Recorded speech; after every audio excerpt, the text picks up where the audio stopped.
All right, I'll say good day. As you say, on your planet. Happy Halloween. All Hallows Eve. Samhain. Whichever way you choose to approach the idea that this is the season of spirits, we will, in keeping with that theme, now remind you that the title of this transmission is Ghosts. Now, we do not necessarily say this to make you feel spooky or scared, but to simply go through all the different ways in which individuals that are physically alive may experience what they perceive to be ghosts. So we will start with the idea that is more traditional, in the sense of a spirit that is capable of lowering its vibration enough to be perceived by the senses of the living, that you typically refer to as a ghost, a spirit,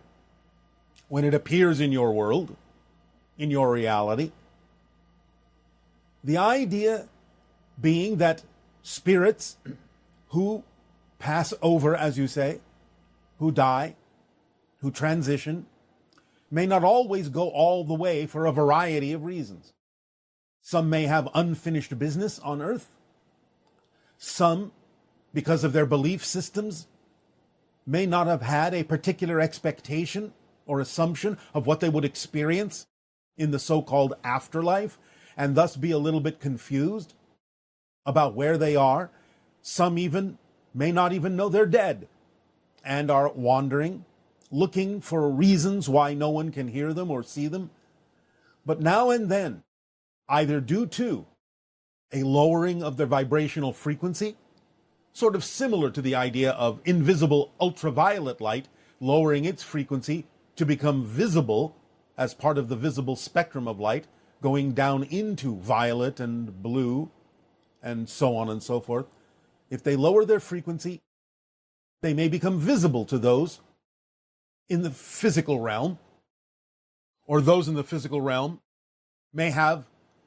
enough sensitivity to perceive that spirit, even though it may not always be visible to everyone. But for some reason, they are still closely connected energetically to the physical realm of Earth, due to some of the reasons we have said or other reasons, and thus are still in their mind living among you, wandering among you, occupying the old houses, so on and so forth, what you typically refer to as a haunting, which doesn't in any way, shape, or form have to be malicious. Simply another person in another state, living in a place among the living. But the idea is that in seeing these beings, there is no way without communicating with them to know the reason why they may still be in what is referred to as the lower astral realm, very close to the vibration of physical reality, lowering their vibration enough to be perceived by physical beings. And this is the older and original definition of an exorcist, sort of a spirit psychologist, to communicate, find out why that being is in that state, why they're still lingering around Earth, which doesn't always have to be for a negative reason. Sometimes, when spirits cross over, and they act, in a sense, as guardians, spirit guides, for those who are still living, there may be reasons why they can learn to lower their vibration, to interact with the living in certain ways, even to the degree of appearing solid as a living physical being. This takes some skill and some practice on the part of spirits to do this, because once you are in spirit and in that high frequency vibration that is generally invisible to the living, it is actually not as natural for a spirit to go back down into the lower vibrations and become perceivable to the living. But there are those who may have reason to do so, to appear to the living in certain ways, to deliver messages, or perhaps as a protector, to alert living people to certain ideas, certain situations and circumstances, be it dangerous or not. So those spirits may have a high degree of need to lower their vibration to interact with the living and be perceived as living people until such time as they raise their vibration again and vanish before your eyes. And so there may be great need to do this, or they may simply have chosen to practice the ability of raising and lowering their vibration in order to interact with the living for a variety of their own reasons, or agreements they may have made with the living people with whom they interact. Now, beyond the idea of it actually being a spirit, a ghost per se, that you're interacting with, that is live in real time, as you say, there may be other effects that exist that can be interpreted as seeing a ghost. And one of them is the idea that in the fabric of space-time, everything is recorded. You might say, again, as people on your planet often name it, the Akashic records have a kind of video sort of ability to record things as well as audio or pure information. And all that information is available here and now because everything exists here and now. So again, for those that might be sensitive enough, might extend their senses far enough vibrationally to pick up on certain things that may have happened, linearly speaking, in the past, and perceive the recording, it's etched itself into the fabric of space and time, they may be seeing a recording of sorts, an echo of sorts of things that have been, or even will be, in your linear framework, and perceive that as a living ghost, even though it is simply an echo, a recording, something etched into the fabric of space-time, and is no longer actually present. These kinds of perceptions will usually appear to be repeatable. In other words, a person may say, oh yes, this place is haunted, and at midnight, every 3 days, you see this woman walking down the hallway into this room, and so on and so forth. And if that keeps repeating, it might not be what would be termed a living presence. It might actually be a recording, repeating over and over again when the conditions are right to trigger it, or when the conditions are right in a person's senses to perceive it. So a lot of things that repeat themselves that way may actually not be a living presence. It might be, but it may not be, because it could simply be etched into the fabric of space-time and repeating on a loop. Another way that people might perceive the idea of a ghost that is not a ghost in the classic sense is the idea of peering into parallel realities. Sometimes the so-called barriers between one reality and another will overlap, will weaken, will align vibrationally in some way, shape, or form to allow a person from your reality to actually perceive, although perhaps faintly and dimly, people in other realities. And therefore, in suddenly seeing an apparition wandering through your reality, you might perceive it or think it to be a ghost of someone who has passed over, but in fact you are actually seeing a faint representation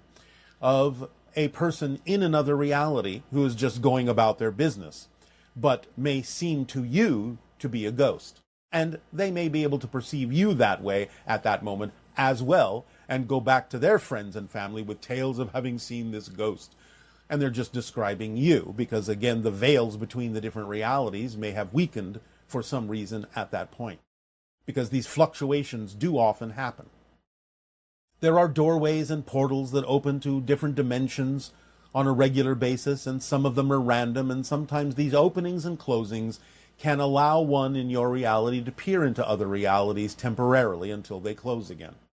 And sometimes these are interpreted as spirits and ghosts when they are not, in the classic sense, such a thing. But the idea of this season is to allow yourself to open up to the potential communication that can exist between you and spirits, spirit guides, family members who may have passed on, soul family groups who may never have even incarnated. It is the ability of your senses to stretch into that realm, especially if someone close to you has died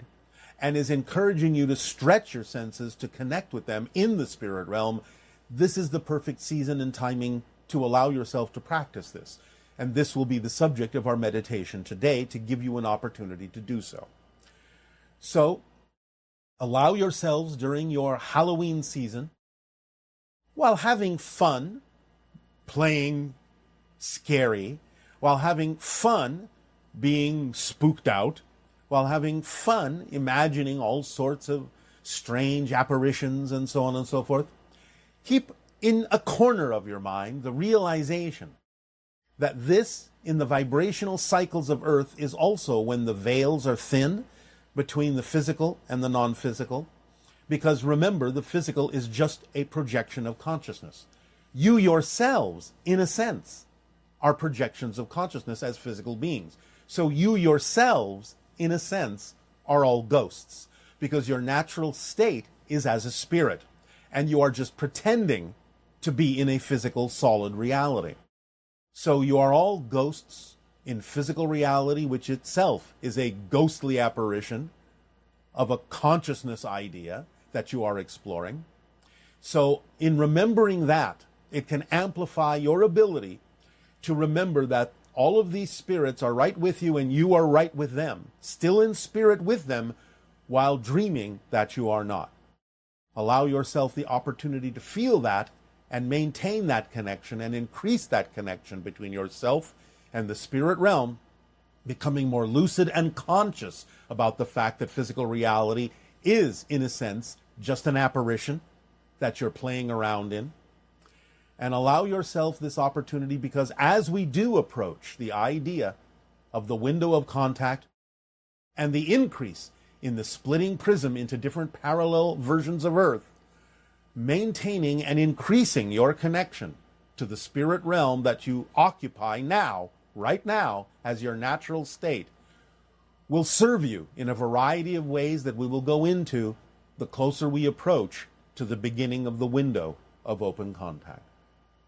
And serve you with the idea of making contact, because many extraterrestrial beings are extra-dimensional beings and actually have attributes, just as our civilization does, of both physicality and spirit. And thus, the stronger you connect to the fact that you are a spirit, as you say, not so much a human having a spiritual experience, but a spirit having a human experience, you can identify with us more strongly every day and allow the idea of open contact to be a broader experience with many different kinds of beings who are not just physical extraterrestrials in the way that you think of us, but occupy many different dimensional planes just as you do, who are simply aware of the occupation of those planes just as you can become. And therefore blending and melding and merging the idea of physical and spirit in a way that allow you a great deal of freedom, a great deal of expression, and a great deal of being your true self and expanding what that really means in your world. So be the ghosts in this season that are physical, and have fun when we do our meditation to expand your senses and stretch your senses into the realm of spirit.